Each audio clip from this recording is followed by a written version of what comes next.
жердің қожайыны осы жақтың халқы. Жәке оны кішкене маған провокация болып былай ұрмалап тұрсыз ғой. Аким Душ.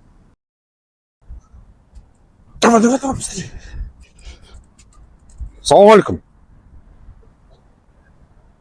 Аким боласыз ба? Иә, есімім Жархан. Алматы белсендісі болып отырмын. Соны келіп отырмын. Нұреке десем бола ма сізді? Нұреке, сіз негізі осы жерде облыс әкім болғаннан кейін сіз осы Маңғыстаудың қожайыны болып отырсыз ғой негізі. Сондықтан кім айтты қожайын деп біз? енді әкімсіз ғой. Әкім деген қожайын емес, әкім жалдамалы бізде жұмысшымыз. Негізі дұрыс айтасыз. Жердің қожайыны осы жақтың халқы. Жәке оны кішкене маған провокация болып былай ұрмалап тұрсыз ғой. Шатастыра алмайсыз ол жерде менен. Сұрақтар бар еді, қоюға бола ма? Ұзақ па? Ұзақ емес, 4-5 сұрақ қой негізі.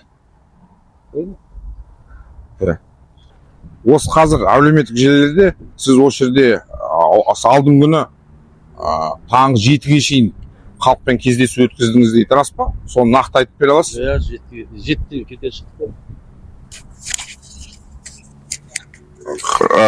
Не болды? Қандай сұрақтар болды халықта? Халық болғасын сұрақтар көп, әртүрлі.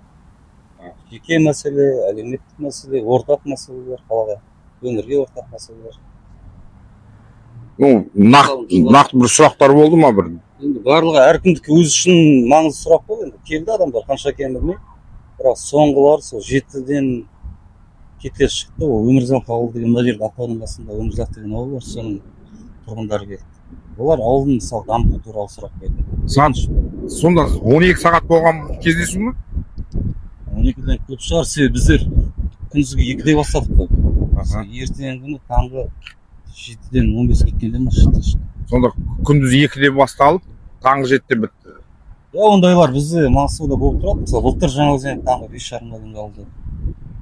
Жаңаөзенде? Жаңаөзенде.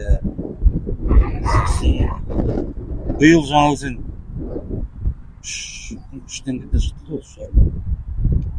Осы Боранқұл болған оқиға сіз үлкен кісімен амандаспай кетті деп, осы әлеуметтік желілерде болған оқиға болды ма? Ол әлеуметтік желіде шықты ағамыз. Бірақ ол жерде мен амандастым біріншіден.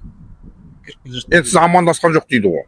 Амандастым, ол кісі енді ағамыз ашумен айтып қойған шығар. Енді ондай ақсақалдармен амандаспай кеттік деген мүлдем жоқ нәрсе. Біздер қалай болғанда да Маңғыстау енді өзіміз қазақилық кәсіпшілер сақтаған жеріміз ғой.